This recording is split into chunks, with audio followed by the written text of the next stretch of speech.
Let's talk about Joy Reid. All right, Let's give it. do it. So I don't really know who this is. Before I bring this article up, we're gonna talk. This is the alien part. I see a bunch of people in chat like, did I miss the alien stuff? All right, so this is the alien comment. And this is from Joy Reid, who said this. Give us a little breakdown of who Joy Reid is. Joy Reid is a host on MSNBC, and she took Oh, over Chris Matthews' hour. And the only reason that she hosts that show is because she's black. That's it. That is the only reason seriously? that Joy Reid got promoted to that anchor position, so that they could have so that she, Diversity. Rachel Maddow, and like Nicole Wallace or whatever, they could have their little women trifecta on MSNBC. And she's the worst SJW of them all. Every Really? single thing about Joy Reid is all about pushing the SJW agenda, and I mean to like a maddening Really? degree. Which is ironic because one of her claims to fame is several years ago she posted blog posts basically talking down to gay people, and people brought that back to try to get her in trouble, and she was like, "I was hacked, and that's why it says the mean things about gay people," which is of course nonsense. But Yeah. now she's atoned and Why has wouldn't you say that she was hacked at the time then, well and get it deleted? she said she was hacked when they called her out on it. But When they called her out on yeah, it. yeah, Right, that right, would make right. So sense. That when they found her, yeah, well, no, I was hacked at that moment 4 years ago. yeah. Well, why didn't you delete that, terrible tweet then? If you were hacked and then, you haven't said anything about it, that's ridiculous. All right, Mhm. but it's interesting you said that she's pushing the SJW agenda because let me just pull this up. Joy Reid suggests that ignoring climate change might provoke an alien attack. Is that SJW? Like, is that their thing? I mean, I think that SJWs do like to make up stupid nonsense in order to Ah, advance their agendas. Yes. beautiful. You know what? Hold on a second. I gotta. That was great. Way to bring it in and make sense of this, because I wasn't sure how this made sense, but you're right. They like to make things up and throw it down. Mhm. This is real. She straight up said this. Let's get into it. Oh my gosh. Joy Reid said Wednesday that if aliens ever did it, oh my gosh, what is going on? No. No, they don't. They don't like me talking about it. All right, what? Stop it! Wait, but they're like, no, cut him down, shut him down, Don't say open it, up, Adam. Don't do it. don't do it. Let me see if I can get it. Is that better? Yes. Whoa, Oh, I maybe I have too many tabs open. Hold on, let me cut a couple down. that might be it. Okay, We're is that gonna make better? this work, people. No, Everyone send positive vibes to Daily Caller. and maybe they just don't like me talking about some of these spicy things. Oh, are you using Brave? I am, yeah. Is that what it is? Try using Chrome. Is it working now? Is it working? Okay. Sometimes. All right, we're good. Yeah. Okay. Do it. Okay, cool. All right, so let's see here. She said if aliens ever did attack Earth, it might be because humans failed to take the proper steps to fight climate change. What is she trying to do? Before we continue, what is the purpose of that? Is she trying to scare people into believing aliens are actually going to attack if they don't do what the SJWs say and combat climate change? Well, aliens are supposed to be evolved species, Adam, so of course they wouldn't want us to destroy our home planet. I don't know why I they would mean, attack us. Like, if we're following this logic that aliens are evolved creatures that don't like climate change, then yeah. wouldn't they come to Earth and very gently give us technology that could clean our whole environment? Why would they attack us? Why would they start a war? That doesn't make sense. If aliens were able to come here, and there are some out there that believe that they are here, maybe we could.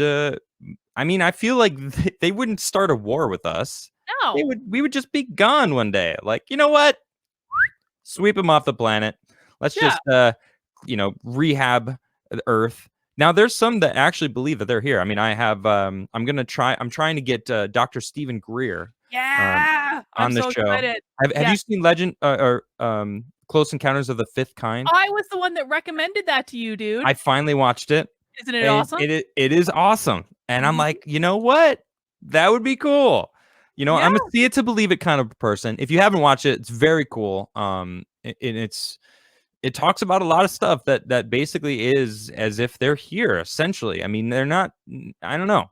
People are the uptick of UFO talk is crazy. There was an executive order that said all UFO everything that's classified must be declassified within 90 days. And that's like, I don't know, 30 days away now, or 40. I don't know exactly. I don't have a countdown on it, but who knows? Maybe Joy Reid knows something we don't. I think aliens are here. I am actually and actually, like, so the movie, for those who don't know, is basically about how we can connect with alien consciousness through meditation, because Yeah. that's like it evolved. That's how, that's where we can bridge the gap between the two of us. I've done some of his meditations in the Have you? app, and I've had really intense experiences. I'm not gonna lie. I have not seen a UFO yet. I think I No? want to go on an alien hunting adventure out in the middle of nowhere sometime to do some of these meditations and to try it out with a group. I think that would be fun. But like, if aliens were here, and I actually do believe that they are, they're not, like, if aliens were going to destroy us over something, it would be coming to our planet to specifically take our resources. It makes absolutely no sense for aliens to come and be aggressive to us. To aliens, we are like the furry animals. We might be amusing Maybe. to them, but we're not dangerous to them. We're not threatening to them. The only reason they would be aggressive towards us is to take our resources. I don't know about that. If they are able to see and watch what we're doing, we literally fight and kill each other. We are not just furry little animals. We are. I mean, we just went over that PETA thing. It's like speciesism is a thing here that we have issues with. When in reality, we are clearly the superior race on this planet. Like this planet is ours. Like, who owns the planet? Yeah. Some people argue nobody, but I would argue humans do.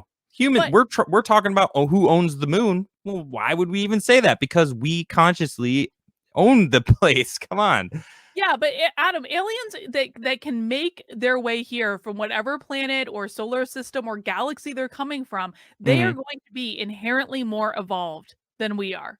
Okay. Right? And so they have already evolved through this stage where they're killing each other and going to war with each other and fighting over stupid SJW alien nonsense. Like, who knows? But they've already gone through that and they've evolved to a higher level. So they're gonna look at us and be like, oh, silly humans with your silly wars. They could stop all this in a second. And I mean, I think that there would be a reason that they wouldn't be, but I think that, the last thing they're gonna do is come and attack us over climate change. That just makes no sense. I agree with that. And the movie alludes to the fact that they're on a different plane of existence almost, so we live in these 3 dimensions, this or was it 4 dimensions? No, 3 dimensions, right? 3 dimensions. Yeah. And they are on it's the 5th Close Encounters of the Fifth Kind, because we're connecting on a different dimension essentially. So if they actually have evolved to this point where they can communicate through a different dimension, then why would they even come here to attack us in this physical realm that they're claiming? It feels like they could just take over if they wanted to, because they understand a higher dimension that we're clearly not privy to. We don't understand it yet. I'm sure some people think they do, but for the most part we really don't. Yeah, and that's actually something people say in regards to, like, Bigfoot or creatures like that, is like they say that Bigfoot actually exists in a different dimension, and when Bigfoot actually shows up and people to, like, have a sighting or something, like, he comes here, but then he can go right back to whatever dimension he came from. Same with the Loch Ness monster. Yeah. It makes sense, maybe, or maybe even ghosts. Like, what is a ghost? Maybe it's maybe when we die, we actually go to that a higher dimension that isn't a physical realm, that our consciousness.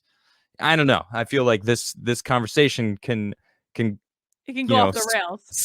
Spin way off the rails, because there's a lot there. But maybe that's some sort of case. Maybe Bigfoot is some sort of ghost that doesn't want to leave. Doesn't want to leave. Huh. Yeah. Yeah. So many questions. So many questions, so few answers. Yes, exactly. Hopefully I will get those answers when Dr. Greer comes on the show, because I can't wait to have him on there. I think that we need to have an alien hunting adventure in your backyard whenever things get warm enough to have an alien hunting adventure. Okay. Yeah, I'm actually working on a ghost adventure thing. I want to go to one of the most haunted places in America, and actually try to capture ghosts and Can do I it. come? I want to come. I want to come. I'm not We joking. I want to come. let's do what we can do a thing. Special edition. I'm gonna try to do it with different I don't want to say celebrities, but different people that are I'm you not know, celebrity enough are for you, known. Adam. No, I'm saying we can do an episode because that's what I want to do. But if you give me that sass, you're cut. You're out. All right. All right. Oh, Fine. maybe if you make me a Technicolor Dreamcoat, I'm I'll accept it. working on your Technicolor Dreamcoat, okay? All right. You're back in. You're back in. Excellent. Awesome. I am really excited about that. For those who don't know, what's it just like one of the first episodes you joined me? How did that even start? Actually, So was it when we first met, like, and it was when I was on your show, you were asking me about just my knitting because I was knitting live on your show, and Yeah, I you showed were. you my favorite thing that I ever knitted, which is my Technicolor Dream sweater, and you were like, "I want one." Yep. And I was like, "Well, that takes a while." You're like, "No, you don't understand. I want it." I want it. And so I finally have come around. I am working on Yep. your Technicolor Dreamcoat. It's about half done. It's coming along beautifully. I'm really Oh, excited about it. Yep. that is coming along. I have seen a couple pictures. She's straight up knitting me a Technicolor coat, which means a lot to me because of all the musicals I've been to, I went and saw Joseph in the Technicolor Dreamcoat a lot as a kid. So that I don't know. I could probably sing most of those songs, sing along with them. Maybe not, off the top of my head, but I love it. I love those songs. It was one of my favorite ones that me and my grandparents always went to, and yeah, so it means a lot. Thank you.